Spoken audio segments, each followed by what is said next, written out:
Now, you probably noticed I don't feel about that war the way we were told we were supposed to feel about that war, the way we were ordered and instructed by the United States government to feel about that war. You see, I tell you, my mind doesn't work that way. I got this real moron thing I do. It's called thinking.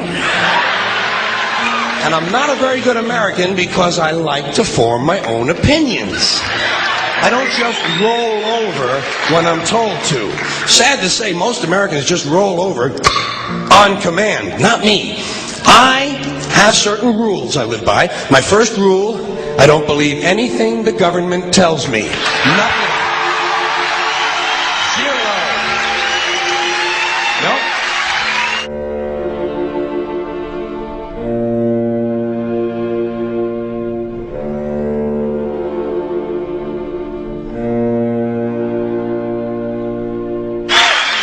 And I don't take very seriously the media or the press in this country, who in the case of the Persian Gulf War were nothing more than unpaid employees of the Department of Defense, and who most of the time function as kind of an unofficial public relations agency for the United States government.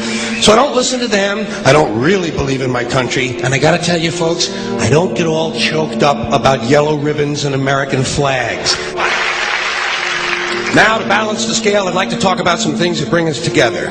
Things that point out our similarities instead of our differences. Because that's all you ever hear about in this country is our differences. That's all the media and the politicians are ever talking about, the things that separate us, things that make us different from one another.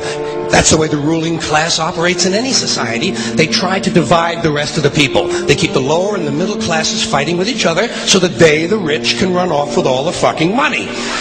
Fairly simple thing happens to work. You know, anything different, that's what they're going to talk about. Race, religion, ethnic and national background, jobs, income, education, social status, sexuality, anything you can do, keep us fighting with each other so that they can keep going to the bank. You know how I describe the economic and social classes in this country? The upper class keeps all of the money, pays none of the taxes. The middle class pays all of the taxes, does all of the work. The poor are there just to scare the shit out of the middle class. Keep them showing up at those jobs. Politicians know that word. They use it on you. Politicians have traditionally hidden behind three things: the flag, the Bible, and children. No child left behind. No child left behind. Oh, really? Well, it wasn't long ago you were talking about giving kids a head start. Head start, left behind? Someone's losing fucking ground here. But there's a reason. There's a reason. There's a reason for this. There's a reason education sucks, and it's the same reason that it will never, ever, ever be fixed. It's never going to get any better. Don't look for it. Be happy with what you got. Because the owners of this country don't want that. I'm talking about the real owners now. The big, the wealthy, the real owners, the big wealthy business interests that control things and make all the important decisions. Forget the politicians. They're irrelevant. The politicians are put there to give you the idea that you have freedom of choice. You don't. You have no choice. You have owners. They own you. They own everything. They own all the important land. They own and control the corporations. They've long since bought and paid for the Senate, the Congress, the state houses, the city halls. They got the judges in their back pockets, and they own all the big all the big media companies. So they control just about all of the news and information you get to hear. They got you by the balls. They spend billions of dollars every year lobbying to get what they want.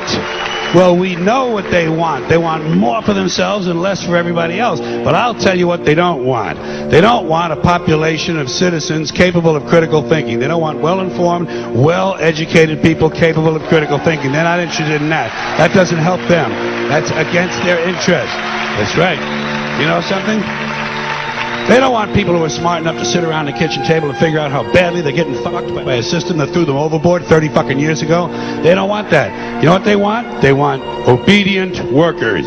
Obedient workers, people who are just smart enough to run the machines and do the paperwork, and just dumb enough to passively accept all these increasingly shittier jobs with the lower pay, the longer hours, the reduced benefits, the end of overtime, and the vanishing pension that disappears the minute you go to collect it. And now they're coming for your Social Security money. They want your fucking retirement money. They want it back so they can give it to their criminal friends on Wall Street. And you know something? They'll get it. They'll get it all from you sooner or later, because they own this fucking place. It's a big club, and you ain't in it. You and I are not in the big club.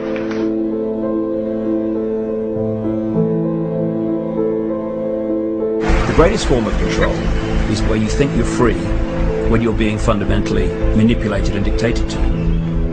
One form of dictatorship is being in a prison cell and you can see the bars and touch it. The other one is sitting in a prison cell but you can't see the bar, you think you're free. What the human race is suffering from is mass hypnosis. We are being hypnotized by people like this. Newsreaders, politicians, teachers, lecturers. We are in a country and in a world that is being run by unbelievably sick people. The chasm between what we're told is going on and what is really going on is absolutely enormous. The greatest hypnotist on planet Earth is a oblong box in the corner of the room. It is constantly telling us what to believe is real. Historically, the control and manipulation of political opinion has been the Freemasons' main weapon in gaining control of countries and states.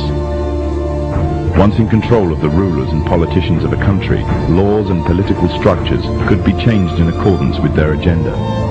However, since restricting the body does not necessarily mean restricting the mind, the Freemason recognizes that their plan for a global government hinges completely on subduing the masses to their agenda, and thus eliminating opposition to their cause.